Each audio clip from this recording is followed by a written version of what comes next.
My name is Madeline Harper, and if you think funerals are somber, reflective occasions, you've clearly never attended one in my family. The day started like any other. Grey skies, a bitter wind, and the hollow echo of people pretending to mourn. My mother had been sick for years, and though we all knew her time was coming, the bitterness between me and my sister Vanessa had never been more alive. Vanessa had always been the golden child. The one who could do no wrong. The one everyone in the family fawned over while I quietly bore the weight of disapproval. And now, with Mom gone, Vanessa thought she had won again. From the moment I stepped into the funeral home, her eyes were on me. Narrow, calculating, triumphant. I could hear her whispering to our cousins. She's just here for the money. Mom is definitely going to cut her off the inheritance. I froze. My chest tightened. I wanted to respond, to defend myself, but I didn't. My mother wasn't there to hear it, but the universe had a way of balancing things. And as it turned out, Mom had prepared for this moment in a way that nobody could have anticipated. The room was filled with family, acquaintances, and a few neighbors. The floral arrangements were extravagant, in true Harper fashion, but the atmosphere was heavy with tension. People kept glancing at Vanessa and me, clearly waiting for some sort of confrontation.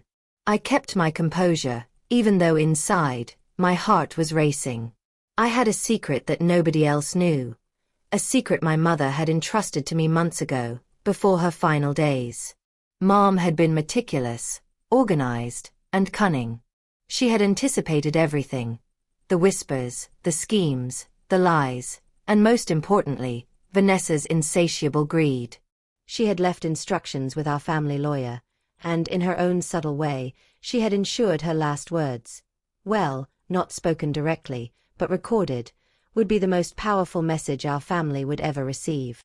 Minutes into the service, as the eulogies ended and people murmured quietly, the lawyer, Mr. Franklin, entered the room holding a small USB drive. He looked around solemnly, his expression unreadable. Before we proceed to the reading of the will, he said, Mrs. Harper requested that a final message be shared with everyone present today. A hush fell over the room. Vanessa looked smug, as though she already knew what was coming and assumed it would embarrass me further. I, on the other hand, felt a quiet thrill of anticipation. Mr. Franklin connected the USB to the large TV screen behind the casket. The screen flickered. And then, Mom appeared. Even in death, she looked regal, commanding. Her voice, though recorded, carried the authority that had defined her entire life. And then she spoke, 3 words that sent shockwaves through the room. Trust no one. The silence that followed was deafening. Vanessa's face went pale. I could see the confusion and fear creeping in as our relatives murmured amongst themselves. Mom, what does she mean? Someone whispered. Mr. Franklin continued calmly. Mrs. Harper has left instructions for the inheritance. However, she included contingency measures. Certain assets will be frozen until specific conditions are met. Vanessa's jaw dropped. What conditions? I smiled inwardly, knowing the power of Mom's foresight. For years, Vanessa had relied on manipulation, charm, and threats to get what she wanted. But Mom had planned meticulously, leaving no room for her golden child to take advantage. The lawyer pressed a button, and a slideshow of documents appeared. Contracts, bank statements, letters, and photographs. Mom's voice continued, explaining that any attempt to claim the inheritance without following her specific guidelines would result in legal consequences and, in some cases, forfeiture of assets entirely. She had anticipated greed, betrayal, and even deceit. Vanessa stood frozen, her face turning red as the evidence of her past schemes unfolded on the screen. There were emails she had sent to manipulate investments. Letters she had forged to take control of family property. Photos of her taking money from Mom's accounts. Every relative watched in horror as her perfect facade crumbled. Whispers turned into murmurs, murmurs into gasps, and gasps into stifled laughter. My mother's final message wasn't just 3 words. It was a calculated statement that exposed every lie and reminded everyone of her wisdom and her love for me. Vanessa tried to protest, but Mr. Franklin raised his hand. "Your mother anticipated your actions," he said quietly. "The instructions are clear. Any interference on your part will result in immediate legal action." The room fell silent again. This time, it was respect, fear, and awe, not the smug laughter Vanessa had expected. I realized in that moment that my mother had given me the greatest gift possible: power and protection. While Vanessa had tried to paint me as greedy and manipulative, Mom had ensured the truth would come out, vindicating me while humbling my sister.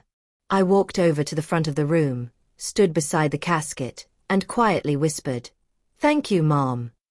Even though she was gone, I felt her presence, her love, and her guidance. She had prepared me for life's betrayals, showing me that sometimes patience and strategy were stronger than confrontation. By the end of the day, the inheritance had been distributed according to Mom's wishes. Vanessa got only a fraction of what she expected, and the rest of the family finally realized that deception and greed would never win. I left the funeral not only with a sense of peace but also with a renewed understanding of my mother's strength and intelligence. She had taught me that life's most important battles aren't won with anger, but with wisdom, preparation, and timing. And as I stepped outside into the crisp autumn air, I felt something I hadn't felt in years: freedom. Freedom from family judgment, from cruelty, and from the false narratives that had tried to define me. Mom had died, yes, but in that final unforgettable moment, she had given me life, real power, real respect, and the ultimate lesson: never underestimate the quiet ones. Moral lessons. Family isn't always about love. Sometimes, it's about strategy, awareness, and understanding the people around you. Greed and betrayal are common, but patience, preparation, and integrity are far more powerful. This story reminds us to trust our instincts, protect ourselves, and honor the wisdom of those who truly care for us. Life will always test you, but the right preparation can turn even the darkest moments into victories. Stand strong, stay calm, and let truth always shine through.